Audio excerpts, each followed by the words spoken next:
मैं भारत को भारतीयता की मान्यता के आधार पर फिर से खड़ा करना चाहता हूं, उस काम में लगा हूं। इसी तरह से शिक्षा व्यवस्था को स्वदेशी बनाना चाहते हैं। अभी जो शिक्षा हम लेते हैं वो मैकॉले की है। मैकॉले ने जो पाठ्यक्रम तय किया वही हम पढ़ते हैं, और दुर्भाग्य से मैकॉले जो पाठ्यक्रम हमको दे गया वो इतना रद्दी और बेकार का है जो जिंदगी में कभी काम नहीं आता।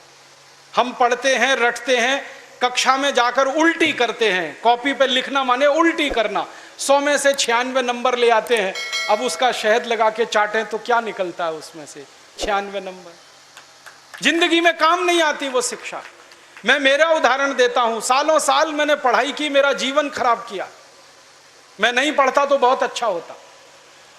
जितने साल मैंने पढ़ाई की, जितना पैसा मेरे माता पिता ने मेरी पढ़ाई पे खर्च किया, जितना पैसा मेरे ट्यूशन पे मेरे माता पिता ने खर्च किया, अगर मैं पढ़ने नहीं जाता वो सब पैसा बचता और मैं उससे कोई धंधा और व्यापार करता तो करोड़पति होता।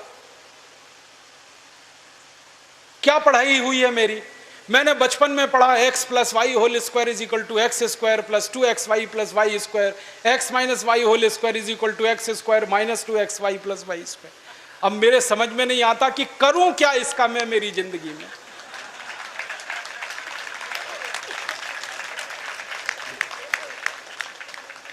मेरे गणित के प्रोफेसर ने मुझको पढ़ाया, मैंने रटा, रट रट के दिमाग खराब किया, घंटों घंटों बर्बाद किए, किलो किलो कागज मैंने लिख लिख के खराब किए, और वो मेरी जिंदगी में आज तक काम नहीं आया। x + y होल स्क्वायर क्या करूं मुझे मालूम ही नहीं। मेरे गणित के प्रोफेसर को एक दिन मैंने कहा कि आपने मुझे ये क्यों पढ़ाया x + y होल स्क्वायर, मेरी जिंदगी में तो काम नहीं आया। तो मेरे गणित के प्रोफेसर कहते हैं, यार काम तो मेरे भी नहीं आया, मुझको किसी ने पढ़ाया, मैंने तुमको पढ़ाया। ये भेड़िया धसान क्यों चला रहे हो इस देश में? जो काम नहीं आता वो क्यों पढ़ा रहे हो इस देश के बच्चों? बचपन में मुझे पढ़ाया गया अमेरिका का पहला राष्ट्रपति कौन, क्या करूं इसका? मान लीजिए मुझे मालूम है अमेरिका का पहला राष्ट्रपति जॉर्ज वॉशिंगटन, करूं क्या? मालूम है मुझे, क्या करूं इसका? मैं सब्जी खरीदने जाता हूं बाजार में, सब्जी वाले को कहता हूं देखो मुझको मालूम है अमेरिका का पहला राष्ट्रपति जॉर्ज वॉशिंगटन था, वो सब्जी देगा क्या मुझे? फालतू में रटा रटा के मेरा दिमाग खराब कर दिया। अमेरिका का पहला राष्ट्रपति कौन? और मुझे इतना दुख होता है, तकलीफ होती है कि कोई मुझे ये पूछना शुरू करे कि तुम्हारे परिवार का पहला राष्ट्रपति कौन? मुझे नहीं मालूम। मेरे परिवार के राष्ट्रपति से मतलब मेरे दादा, दादा के दादा, दादा के दादा, दादा, कहीं से हमारा कुल शुरू हुआ ना, तो मेरे कुल का पति माने मेरा पहला पिता, वो कौन? नहीं मालूम। और अमेरिका का पहला राष्ट्रपति मालूम है। और मुझे तो इतना दुख होता है कि अमेरिका का पहला ही राष्ट्रपति नहीं मालूम, 250 राष्ट्रपति मालूम है मुझे उनके, और मेरे कुल के 2.5 आदमी के नाम नहीं मालूम मुझे। मेरे पिताजी का नाम मालूम है, उनके पिताजी का, उसके आगे बढ़ता हूं तो सब ब्लैंक हो जाता है, याद ही नहीं मुझे। क्या करना है ऐसी शिक्षा से? काम की क्या है ये? बचपन में मुझको पढ़ाया कनाडा का क्लाइमेट कैसा, कनाडा का, भारत का नहीं, कनाडा का। कनाडा की जलवायु क्या है, क्या करूं उसका कनाडा की जलवायु का? मैं तो कभी कनाडा जाने वाला नहीं, कनाडा मेरे घर में कभी आने वाला नहीं, उसकी जलवायु पढ़ के करना क्या है? मैं शिवपुरी में रहता हूं, मैं भोपाल में, ग्वालियर में रहता हूं, मुझे शिवपुरी की जलवायु मालूम है तो कुछ काम आने वाली है। कनाडा की जलवायु क्या काम आने वाली है?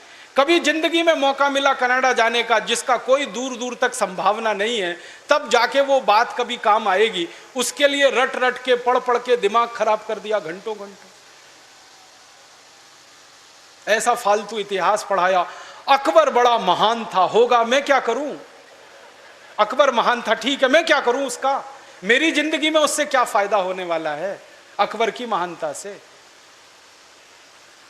मतलब मैं कहना यह चाहता हूं कि जो ज्ञान हम ले रहे हैं हमारी शिक्षा में, वो जिंदगी में कभी काम नहीं आता। आप ईमानदारी से अपने बारे में एक दिन ये करना, मेरी बात है इसलिए नहीं, आपने जो जो पढ़ा है अपनी जिंदगी में याद करो, उसमें से कितना आपके काम आया। शायद आप 100 का नंबर निकालेंगे तो 5 भी काम नहीं आया, 5% भी काम नहीं आया। जो काम नहीं आया पढ़ा क्यों, फिर रटा क्यों उसको?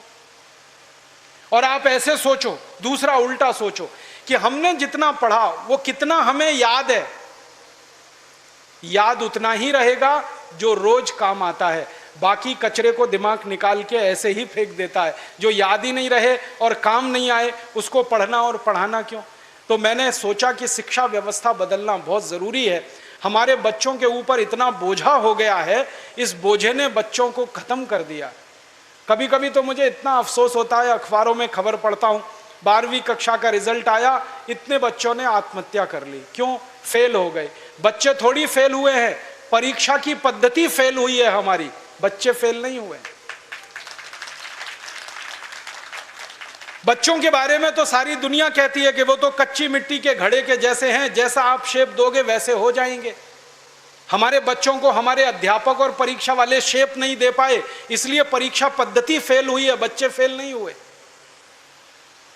मुझे तो कई बार यह कहने के मन करता है कि बच्चों को फेल करने वाले अध्यापकों को फेल करना चाहिए, क्योंकि उन्होंने पढ़ाया नहीं ठीक से, समझाया नहीं बच्चों को ठीक से। और इस शिक्षा पद्धति में क्या भेड़िया धसान है।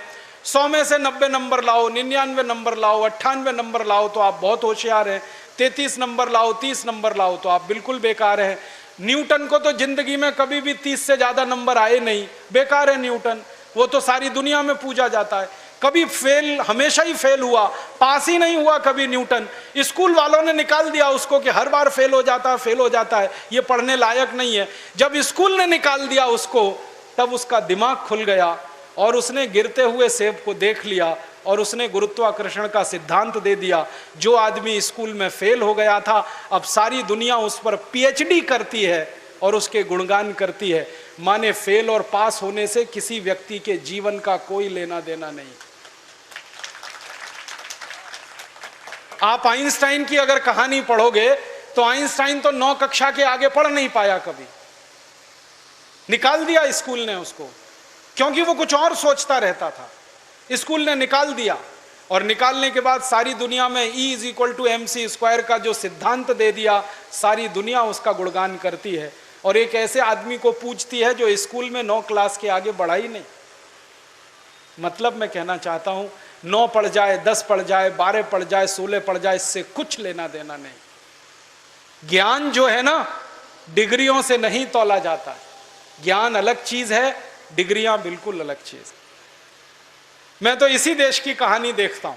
धीरूभाई अंबानी 9 क्लास फेल हो गया, पेट्रोल पंप पे नौकरी करना शुरू किया और रिलायंस नाम का एक एम्पायर खड़ा कर दिया जो सारी दुनिया में 4.5 लाख करोड़ का है। 9 क्लास फेल आदमी 4.5 लाख करोड़ का एम्पायर खड़ा करके छोड़ गया। इसका माने ज्ञान का डिग्री से कोई संबंध नहीं है। घनश्याम दास बिरला 4 क्लास पढ़े, स्कूल और गांव छोड़कर निकल गए, लोटा लेकर कलकत्ता पहुंच गए और इतना बड़ा खानदान बना दिया, बिरला एम्पायर, जो आज लाखों करोड़ का है। 4 क्लास पास आदमी ने किया। बिरला जी कहा करते थे कि क्लास पास करना कोई महत्व की बात नहीं है जीवन की तुलना में।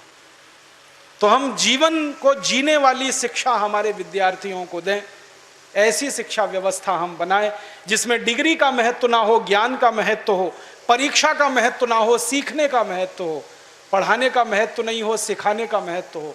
अध्यापक भी सीखें, विद्यार्थी भी सीखें, दोनों सीखने की प्रक्रिया में आगे बढ़ें।